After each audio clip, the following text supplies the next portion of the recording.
ನಮಸ್ಕಾರ ವೀಕ್ಷಕರೇ, ನಾನು ನಿಮ್ಮ ಬ್ರಾಹ್ಮಿಣಿ ಅಂಜಲಿ. ಬನ್ನಿ, ಮೇ ತಿಂಗಳಲ್ಲಿ ಕುಂಭರಾಶಿಯವರ ಒಂದು ಮಾಸ ಭವಿಷ್ಯ ಹೇಗಿದೆ ನೋಡ್ತಾ ಹೋಗೋಣ. ನೋಡಿ, ಕುಂಭರಾಶಿಯವರಿಗೂ ರಾಶಾಧಿಪತಿ ಶನಿ.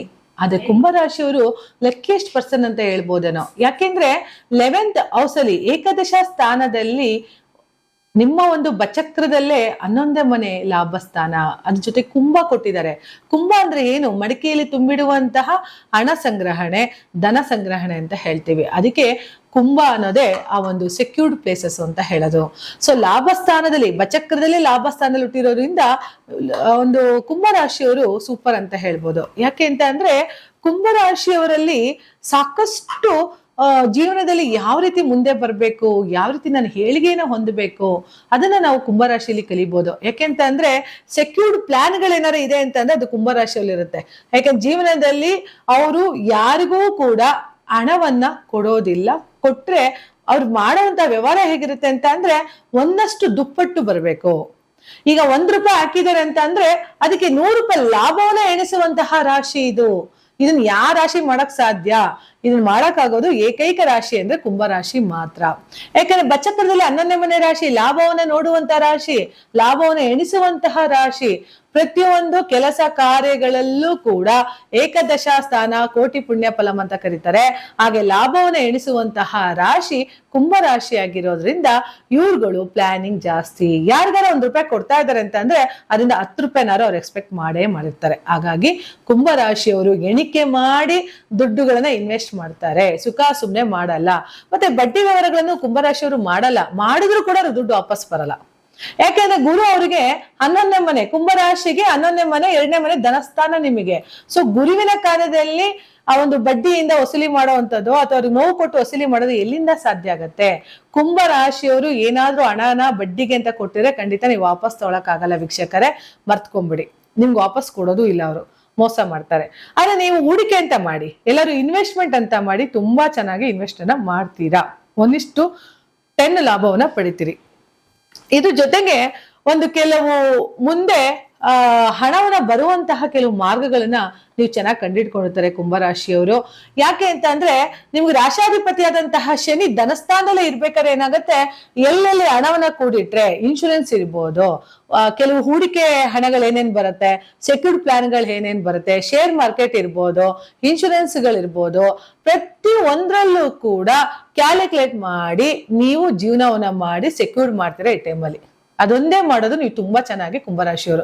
ಯಾಕೆ ಮುಂದೆ ಮಕ್ಕಳಿಗೆ ತಲತಲಾಂತರವಾಗಿ ತಿನ್ಬೇಕು, 3 ತಲೆಮಾರುಗಳು ಕುತ್ಕೊಂಡು ತಿನ್ನುವಷ್ಟು ಹಣವನ್ನ ಮಾಡ್ತಾರೆ ಅಂದ್ರೆ ಅದು ಕುಂಭರಾಶಿಯವರು ಮಾತ್ರ. ಮಕ್ಕಳುಗಳು ಕುತ್ಕೊಂಡು ತಿನ್ಬೇಕು, ಆ ರೀತಿ ಹಣ ಮಾಡಿಟ್ಟು ಹೋಗ್ತಾರೆ. ಬಟ್ ಇವರಿಗೆ ಹಣ ಸಿಗುತ್ತೋ, ಇವ್ರಿಗೆ ಸಿಗ್ಬೇಕಾದ್ರೆ ಹಣ ತುಂಬಾ ಕಷ್ಟವಾಗಿ ಸಿಕ್ಕಿರುತ್ತೆ. ಆದ್ರೆ ಇವ್ರಿಗೆ ಮುಂದೆ ಮಕ್ಳಿಗೆ ಮಾಡ್ಬೇಕಾದ್ರೆ 3 ತಲೆಮಾರು ಕುತ್ಕೊಂಡು ತಿನ್ನುವಷ್ಟು ಅಂತಹ ಶಕ್ತಿಯನ್ನ ಮಾಡಿಟ್ಟು ಹೋಗ್ತಾರೆ, ಹಣವನ್ನ ಸಂಗ್ರಹಣೆ ಮಾಡಿಟ್ಟು ಹೋಗ್ತಾರೆ ಕುಂಭರಾಶಿಯವರು.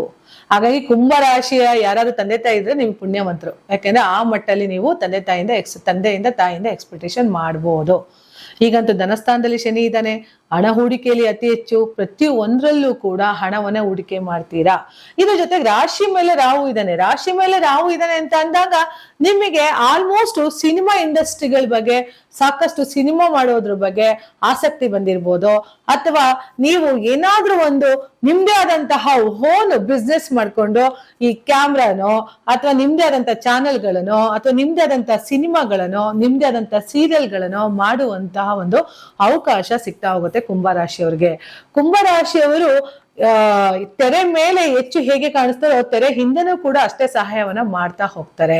ಜೊತೆ ಕುಂಭರಾಶಿಯ ಮೇಲೆ ರಾಹು ಇರೋದ್ರಿಂದ ಸ್ವಲ್ಪ ಸಾಂಸಾರಿಕ ವಿಚಾರದಲ್ಲಿ ಕೇರ್ಫುಲ್ ಆಗಿರಿ. ಜೊತೆಗೆ ಸಪ್ತಮದಲ್ಲಿ ಕೇತು ಇದ್ದಾಗ ಏನಾಗುತ್ತೆ, ಹೆಂಡತಿಗೆ ದಿಢೀರ್ ಅಂತ ಹೇಳಿ ದೇವರುಗಳ ಮೇಲೆ ಅತಿಯಾದ ಆಸಕ್ತಿನ ಬರುವಂತದ್ದು, ದೇವಸ್ಥಾನಗಳಿಗೆ ಹೋಗುವಂಥದ್ದು. ಅಂದ್ರೆ ಪೂಜೆ ಈ ಕುಂಭರಾಶಿಯವರ ಹೆಂಡತಿ ಏನಾದ್ರು ಇದ್ರೆ ಅವಳು ಪೂಜೆಯಲ್ಲಿ ಅತಿ ಹೆಚ್ಚು ಭಾಗವಹಿಸುವಂಥದ್ದು ಅಥವಾ ಪೂಜೆ ಮೇಲೆ ಆಸಕ್ತಿನ ಕೊಡುವಂಥದ್ದು. ಇದೇನಪ್ಪ ದಿಢೀರಂತ ನೆನಪಿಲಿ ಇಂತೆಲ್ಲ ಬದಲಾವಣೆಗಳ ಆಗಿದೆ ಅನ್ನೋದಕ್ಕೆ ಕಾರಣ ಏನು ಅಂತ ಅಂದ್ರೆ ಕೇತು ಗ್ರಹ. ಕೇತು ಮೋಕ್ಷಕಾರಕನೂ ಹೌದು, ಕೇತು ಜ್ಞಾನಕಾರಕನೂ ಹೌದು.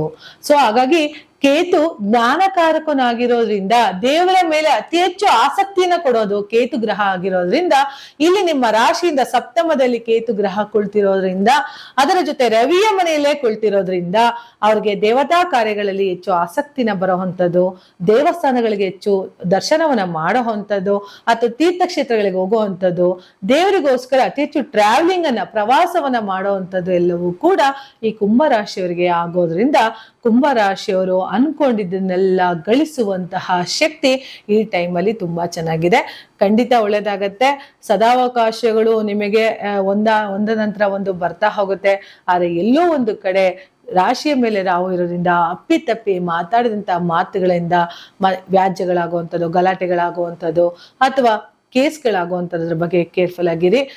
ಹಾಗಾಗಿ ನಿಮ್ಮ ಲೈಫಲ್ಲಿ ಎಲ್ಲವನ್ನೂ ಚೇಂಜಸ್ ಕೊಡುವಂತವನು ಶನಿ ಮಹಾರಾಜ ಆಗಿರುತ್ತಾನೆ. ಜೊತೆಗೆ ಚತುರ್ಥದ ಶುಕ್ರ ಕೂಡ ನಿಮ್ಮ ಲೈಫನ್ನ ವೀನಸ್ ಅನ್ನ ತಂದ್ಕೊಡೋ ಅಂತವನು, ಲಕ್ಷ್ಮಿಯನ್ನ ತಂದ್ಕೊಡೋ ಅಂತವನು, ಅತಿ ಹೆಚ್ಚು ಹಣದ ಭಂಡಾರವನ್ನೇ ಕೊಡುವಂತವನು ಶುಕ್ರ ಆಗಿರೋದ್ರಿಂದ ಎಲ್ಲೂ ಕೂಡ ಪಂಚಮ ಭಾವದಲ್ಲಿ ನಿಮಗೆ ಶುಕ್ರ ಮತ್ತೆ ಗುರು ಎರಡು ಗ್ರಹಗಳ ಸಮಾಗಮ ಇರೋದ್ರಿಂದ ಪಂಚಮ ಭಾವ ಅಂದ್ರೆ 5ನೇ ಭಾವದಲ್ಲಿ ಶುಕ್ರ ಗುರು ಇಬ್ರು ಕುಳಿತುಕೊಳ್ಳೋದ್ರಿಂದ ಮಕ್ಕಳ ಒಂದು ಏಳಿಗೆಯಲ್ಲಿ ಅಭಿವೃದ್ಧಿ, ಜೊತೆಗೆ ಮಕ್ಕಳ ಮೇಲೆ ಇನ್ನೊಂದಷ್ಟು ಆಸ್ತಿ ಮತ್ತೆ ಹಣಗಳನ್ನ ಹೂಡಿಕೆ ಮಾಡುವಂಥದ್ದು, ಪೂರ್ವ ಪುಣ್ಯ ಸ್ಥಾನದಲ್ಲಿ ಗುರು ಮತ್ತೆ ಶುಕ್ರ ಕುಳಿತುಕೊಳ್ಳೋದ್ರಿಂದ ಹಿಂದೆ ಮಾಡಿದಂತಹ ಫಲಗಳೆಲ್ಲ ಈ ಒಂದು ಜನ್ಮದಲ್ಲಿ ಪಡೆಯುವಂಥದ್ದು, ಹಣ ಯಥೇಚ್ಛವಾಗಿ ನಿಮಗೆ ನಿಮ್ಮನ್ನೇ ಹುಡಿಕೊಂಡು ಬರುವಂತಹ ಒಂದು ಅವಕಾಶಗಳು ಸಿಗ್ತಾ ಇರೋದ್ರಿಂದ ಸಾಕ್ಷಾತ್ ಲಕ್ಷ್ಮಿ ಕೂಡ ನಿಮ್ಗೆ ಒಳ್ಳೇದ್ ಮಾಡ್ಲಿ ಅಂತ ಹೇಳ್ತಾ ನನ್ನ ಮಾತನ್ನ ಮುಗಿಸ್ತಾ ಇದ್ದೀನಿ. ಧನ್ಯವಾದಗಳು.